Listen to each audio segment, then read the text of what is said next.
መሴጅ ስታደርግ የነበረው ቲክታክ ላይ የተለቀቀው አያሳዝንም ወይ? የሚያሳዝነው ግን ሴት ጓደኛን አትመኑ ምለው ለዚህ ነው።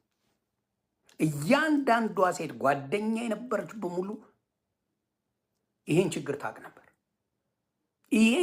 ይሄን ስቃይ ታቅ ነበር። መፍትሄ ግን ይዘውላት አልመጡም።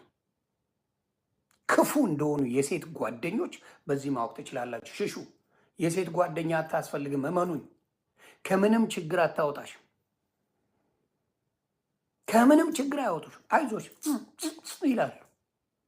ከምንም ችግር ካወቀን እኛ ብሮ we gotta do something about this ነው የምንለው። ወንዶች ስንሆን ችግር አለ we gotta do this come on what's up what you need ምንድን ነው የሚያስፈልግ we got this ሄደን ጭንቅላቱን ነው የምንሰነጥቀው። እኔ አሁን የዮኒ ቬጋስን ጠላት እኔ ነው የምደፋው። ግልጹን ነው የምነግርህ።